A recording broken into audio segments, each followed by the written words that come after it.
Hello, my friends. Thank you for joining me again. Today is episode 153. I'm Kathy Roats, and today we're going to think differently about discipline and growth. Two very fun and deep words to discuss.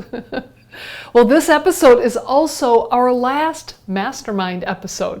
So just as a reminder, or if you're brand new listening to this podcast, what I've been doing for the last 4 episodes, this is actually our 5th, what I've been doing is masterminding a book together. Well, first of all, what's a mastermind, right? A mastermind is, well, it's kind of a book club on steroids. It's also a time where we get to master content together. So what I've been doing is I've been digging apart the book by John Maxwell, Developing the Leader Within You 2.0. Very good book, very powerful book. The book has so many golden nuggets, but there's this extra layer of depth that happens when you get to discuss content with somebody else. Now, in the ideal world, if we were masterminding together, we would meet every single week, either in person or on Zoom, and we would have a dialogue where I'd hear from you and you'd help me grow, and you'd hear from me and we'd ask questions, and that's not really happening, right? So this is kind of a different layer of a virtual mastermind. Instead, what I've been doing is I've been somewhat giving you a little bit of an overview of each of the chapters, and then asking you some questions to dive into the content a little deeper. Now, I'm not going to regurgitate what's in a chapter because you can read it, but I want to ask you questions that just take this content another step further to help you grow. So today, we're going to talk about chapters 9 and 10. Chapter 9 is called The Price Tag of Leadership, Self-Discipline. Oh, self-discipline. What a powerful word. Here's a quote from the book. It's in the book, in the chapter, it says, "As leaders, our greatest challenge in leadership is leading ourselves first." We can't lead anybody else if we don't first lead ourselves. I love this topic. There's so much power behind it. Now, a lot of my teachings, a lot of the content actually in the You Have Superpowers program, one of the superpowers is accountability, and a major piece of this training includes discipline. Yet, this is still an extreme challenge for me. Self-discipline is hard. Even if you study it, even if you teach about it, even if you practice it, it's hard. Well, in this chapter, John Maxwell talks about a few things. First of all, he talks about self-discipline makes a leader's uphill climb possible. And he includes 7 truths about self-discipline. Now, in the chapter, here's a quote from the chapter. What he says is when you embrace these truths and you act on them, you're going to be empowered to live an exciting uphill journey. So one of these truths, number 4 actually, says that self-discipline is developed, not given. Self-disciplined people avoid temptation. Okay, now we're hitting home a little bit. So let me just open the book here and just read a piece for you, okay? I'm on page 195. If you have the book, you want to read along. But I just want to read you this little piece of the chapter, okay? Self-disciplined people avoid temptation. Recently, during a time I was working hard to lose weight, my friend Tracy Morrow was coaching me and said, "John, the success of your diet is determined at the grocery store. Don't bring home food that's not good for you. Leave it on the shelves at the store, not on the shelves in your kitchen." Okay, that's really good advice. He goes on to say, people who develop self-discipline and positive habits don't put themselves in the line of fire. If they want to lose weight, they don't keep junk food in their desk drawer. If they're trying to stop spending money, they don't hang out at the mall. They intentionally avoid temptation. Okay, so here's a little piece of me. I am self-disciplined in some areas, but in other areas I'm not.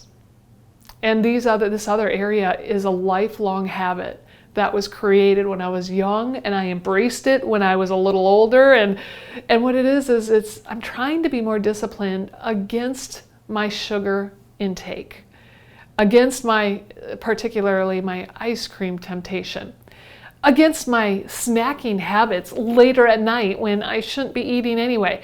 This is an issue for me, and I feel like sometimes it consumes me, and it shouldn't consume me. I mean, I love fruit, I love vegetables, I love eating healthy, and I also love sugar. And sugar is a drug. Sugar is worse than cocaine and heroin. It's more addictive than those drugs. It really plays a part in your brain, a bad part in your brain. And I study the brain, and I want to be healthier, but this is where I struggle. Just being honest, just kind of laying it out there that I'm working on this constantly. And I feel like I've shared this with people for years, but I'm still working on it. I'm still working to be more self-disciplined. Just this morning, my husband and I talked about kind of a renewed approach to a new us. Well, in the chapter as well, John Maxwell talks about developing the self-disciplined person within you. One of the things is to avoid temptation. He also talks about developing the discipline in your strengths. I love it. I mean, he really helps us to think differently. So, for starters, I have a few questions for you that I want you to answer. The first question, I hope, is easy. What are you self-disciplined at? What are you self-disciplined at? For me personally, it's my morning routine. And it's my need and ability to stay disciplined to my calendar. Everything goes into my calendar. Like somebody's going to pick something up at my house. It goes in my calendar. I need to meet somebody at 5:15 to deliver something. It goes in my calendar. I don't depend on my brain for anything because it'll fail me. My morning routine as well, I get up, I drink my water, we go for a walk. That's all within the first hour of getting up. And then I do my exercise right away. If I don't do it in the morning, it doesn't get done. So, okay, that was easy, right? What are you self-disciplined at? Okay, here's question number 2. What are you not self-disciplined at? Something that I've realized about myself is the things that I'm not self-disciplined at, if I'm around people that also are not self-disciplined, I give myself permission to partake. So at night before I sit down and kind of binge watch Friends with my husband, I'll ask him if he wants anything before I sit down. And if he says, yeah, bring me the Cheez-Its, I'm like, okay, then I'm getting ice cream. That is so not fair, right? That's not fair to my husband. That's not fair to me. I need to focus on my self-discipline for me, not based on what other people are doing. I already shared you my whole challenge that I'm constantly working at. By the way, please pause this video or this podcast episode and take time to truly reflect, even write down your answers to these questions. Because you can't get better if you don't give yourself time to answer. If we were in an in-person mastermind, we would go around the table and hear everybody's answer to these questions. You'd have to answer. So treat this just like that. And even message me your answers. Create the accountability virtually. Okay, question number 3. This is what I'm going to share with you next is some fresh content that I received from John Maxwell at a conference that I was at. I think the content was back in 2018, but what was really exciting is truly it was fresh in the moment that we were there. And what he said is when he gets up in the morning, he doesn't get out of bed because of discipline. My morning routine, I feel, is a self-discipline of mine. That's not what gets him up in the morning. He gets up in the morning because of anticipation. Isn't that interesting? He doesn't get up for discipline, he gets up for anticipation. Self-discipline is anticipating what can be, or what can happen, or what we can speak into existence, anticipating what we can create. Are you anticipating things that you need to do? Are you anticipating the things that are going to happen and what you're disciplined in? Are you disciplining yourself in hopes of things to happen? This is a mindset. This is a mindset. Now, my husband is very good at meditation. He's very good at red light therapy. He's very good at his theta time. And I say that in quotes because there's different pieces of our brain. There's the alpha and the beta and the theta, and he's really good at knowing all of that. But the theta time is right when we're waking up in the morning and right when we're going to sleep. That's the stage of our brain. Well, this morning I woke up and he was already out of bed, having his time down in the chair downstairs. I thought, now is my theta time. Now is my theta time. What do I want to focus on? My body was still laying in bed and resting, but my mind was starting to wake up and anticipate what was ahead of me today. I was anticipating recording this podcast episode. So for your anticipation, for your self-anticipation, what is it that you're looking forward to in the day that's going to get you out of bed? And maybe you're not. Maybe you're not anticipating anything. Then think about this and create something. Create something that you're excited to get out of bed for. I mean, for John Maxwell, he gets up at 5 a.m. and goes and starts writing. That's how excited he is to write his books. What is it for you? Okay, question number 4. In the book, John says that you can't have uphill motives with downhill habits. I can't have uphill motives of losing the 10 pounds that suddenly arrived this year. I can't have uphill motives of being sugar-free and having lower glucose numbers if I'm eating ice cream every night, or if I'm eating those wonderfully delicious peanut butter M&Ms that I have sitting in a little candy dish on my kitchen counter. So what downhill habits? What downhill habits that continue to put a lid on your success do you have that you need to turn so that you can have those uphill results? What are yours? You don't even have to tell anybody, just yourself. And well, you know what though? Sometimes that's the hardest, is to admit it in ourselves, right? Oh, maybe we need to think of it this way. What uphill habit do you want, do you need to do consistently so that it really will compound your success? Remember, turn your perspective into an anticipation so that you're excited. You're excited for whatever your day has. Okay, that's deep, right? Self-discipline's deep. It's tough. Let's go on to chapter 10. Chapter 10 is the expansion of leadership, personal development. I love personal development. I love to challenge myself. I love to learn and grow. I love to read things that are purposeful and that help me move the needle. But what is it really, right? What is personal development? Well, I heard an awesome quote a few weeks ago from Pastor Stephen Furtick. He said that personal development is just the path to self-discovery. Personal development is just the path to self-discovery. As a speaker and a trainer, I connect often with other speakers and coaches, and many times I hear speakers say, I want to help people be the best version of themselves. I hate that quote, because what does it mean? I do not like saying it, I do not like hearing it, but I have a little better understanding of that quote right now. Because after hearing Pastor Stephen Furtick say that personal development, I should say, personal development is just a path to self-discovery. That's what gets us to be the best version of ourselves. It gives more power to it, right?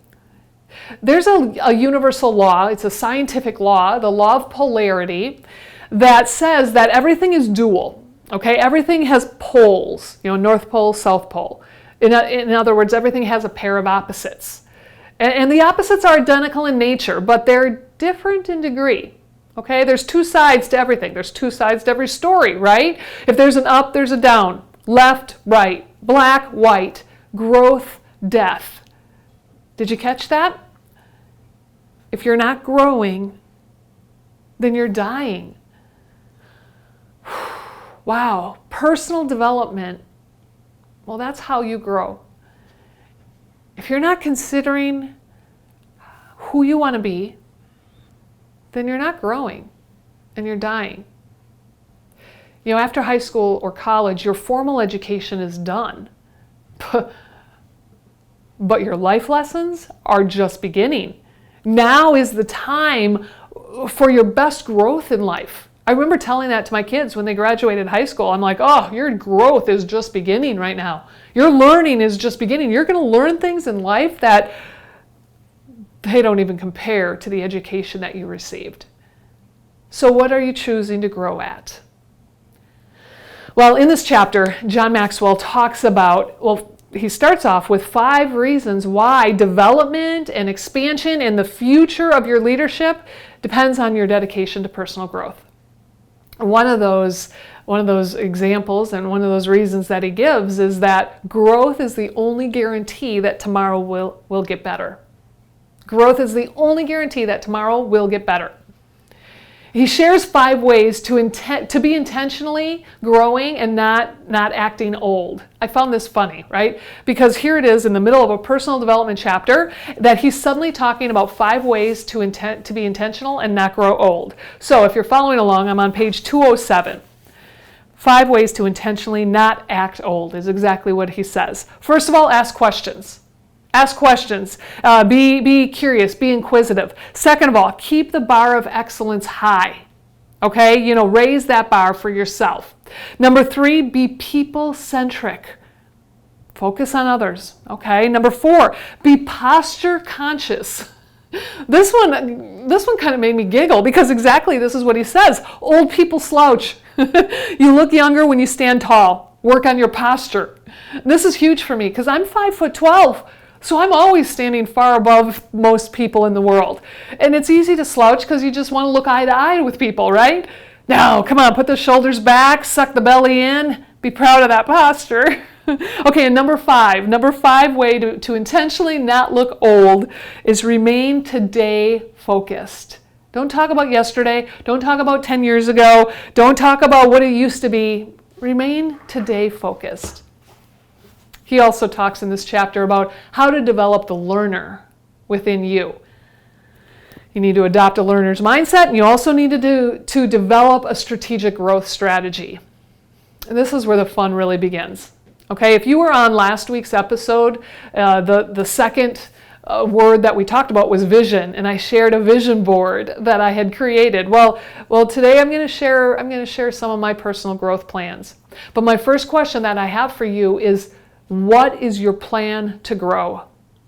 Friends, you need to be intentional. You need to be proactive. What is your intention to grow? What's your plan? Have you ever thought of books that you're going to read?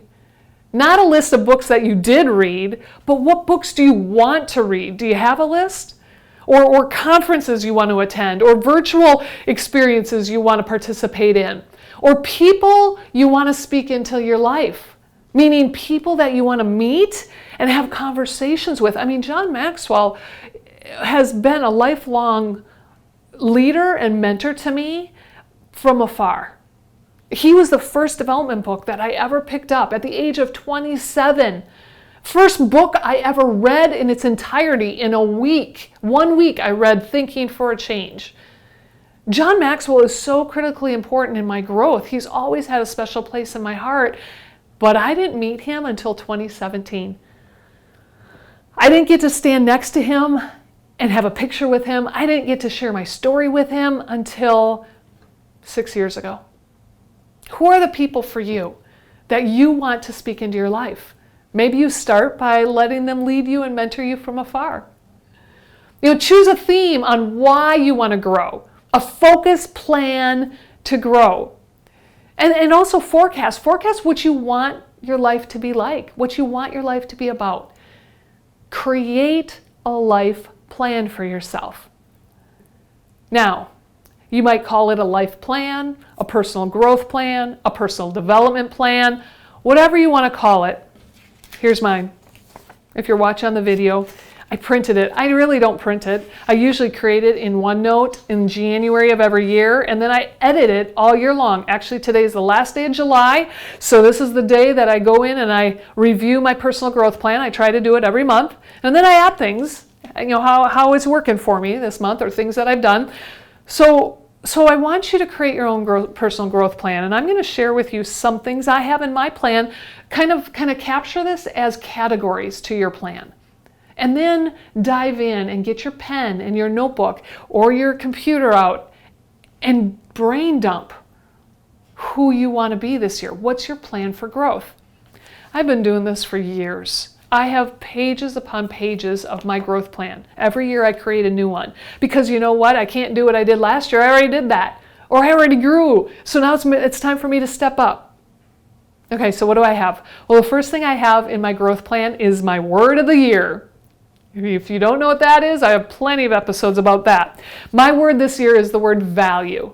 By the way, I haven't looked at my growth plan since June. So sometimes I look at things and go, whoa, that was good. Or, ooh, I need to change this a bit. Okay, my word of the year is value. Everything from the value within myself and how I value others and what I value. Well, the first thing here is what value do I want to focus on? What are my value words that I live by? So I have a little acronym that I've figured out throughout the year. LACHEF, LACHEF. Those are the first letters of the 5 words, the 5 value words. La in Spanish means the, so the chef, it's just a way for me to remember it, okay? What are these words? Well, learner, action, challenge, health, efficient, and fully empowered. That's what La Chef means. Those are my value words. That's what I find value in. Okay, then I have things like, what does it mean to add value to other people? What can I do to add value to other people? What about value for my business? The company that I run to share leadership and connect leadership with brain science. What are the values, the foundational values of my company? What are products that I offer to help people grow? That's just page 1, okay? Then I have a scripture. Every year I choose a scripture to connect me with my word of the year. This year it's Proverbs 3:13 through 15. I'll read it really quickly because it relates to values. How blessed is the man who finds wisdom and the man who gains understanding. For her profit is better than the profit of silver and her gain better than fine gold. She is more precious than jewels and nothing you desire compares with her. The reason I choose that is because this is about you, who you want to be, your values. That's why I connected with that scripture. Then I select a song to go with my word, to go with my development plan of the year. And this is a song that just empowers me. Usually when I'm reading through my development plan for the year, I have this playing because it's motivating me, right? So my song this year is a Disney song called I Am Moana. I am Moana. Love this song because the song is all about Moana is on the ship. If you haven't seen the movie, go watch the movie. But she's on the ship, and the spirit of her dead grandma is joining her on the ship while she's on the trip. So Moana is kind of struggling, being like, you know what good am I? And throughout the song, Grandma speaks into her, and finally at the end, she says, "This is who I am. I am Moana." Oh, yes, these are my values. This is who Kathy is. This is why I love the song and why I connected it with my personal growth plan this year. Okay, then I have some goals for the year. I want to create more online learning programs. By the way, there's another one coming in another 2 weeks. I want to create a speaker's video. I want to do some website updates. You know, these are my goals. Some of these goals, as I look at them, I'm like, oh, I've changed that goal. I need to change it in my plan. All right, here's my other categories, and they all end in TIAL: educational, spiritual, financial, physical, personal, emotional, relational. These are the categories of my growth plan. So what does educational mean? Well, number 1, I want to create a personal growth plan every year. That one's checked off. Number 2, books that I've read this year. I do keep a list of books that I have read. This is really helpful because as years go by, I think, oh, I read it somewhere. What book was I reading last year? Very useful. What books do I want to read? All of it is in that list. It's beautiful. What conferences do I want to attend? What audios or videos do I want to be watching? So in here, they're podcasts. There's some Maxwell leadership content. Don Yeager, I have his online program that I'm consuming. And then there's the new Dr. Amen's brain health program that I have registered for and becoming certified in. That's huge. Certifications I want to obtain. Brain health, there it is. Spiritual, financial, I want to pay off debt. Here's what's really interesting. I want to fix the door, or I want to fix the house, the basement door and the patio. Done. Now I'm starting to track how I'm doing this. We sold a car and we sold the RV. That's helping pay off the debt. Very creative. Didn't see that one coming at the beginning of the year. Physical, I want to continue running. Here's a big one, winter months. I want to run 2 miles 3 times a week. That's hard in the winter. In the summer, I want to run 3 to 5 miles 3 times a week. A little easier when you get to go somewhere on a run and you're not just running in a circle or a treadmill. Oh, there it is. Reduce my sugar intake. Yeah. Oh, wait. Here's another one. My glucose level. I've documented what it was last year. And my goal this September, when I have my yearly checkup, my yearly blood work, I want to see that number go down. Places I want to travel.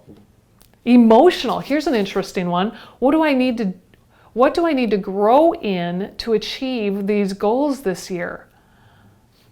Oh, that's a deep question. Isn't this fun? Isn't this good?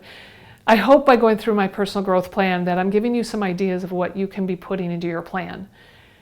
Friends, we have to be intentional. If we're not growing, we're dying.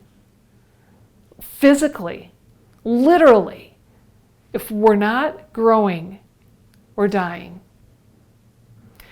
For the past 5 weeks, we have dove into 10 different words. Influence, priorities, character, creating positive change, problem solving, attitude, serving people, vision, self-discipline, and personal growth. Which chapter has been your favorite? Which chapter did you really connect with? Which chapter convicted you? Which chapter do you want to focus on next? Which chapter do you want to read again? Which chapter do you want to listen to my episode again and go through some questions to think deeper into? Come on, friends, it's time to grow. It's time to be intentional. 2 things that I want for my children in life and that I want for all of you. Number 1, never stop learning. Number 2, be healthy. That's one of my values. Be healthy. I hope you've enjoyed these past 5 episodes, masterminding together. Again, the book is Developing the Leader Within You 2.0. If you haven't bought it yet, go buy it or go get it on Audible and listen to it. I truly hope your thoughts and your habits have been challenged. And I hope that you're doing some things differently to grow. Remember, you are more efficient and empowered when you lean into your learning. Lean into your growth. Be great today, my friends. We'll see you next week.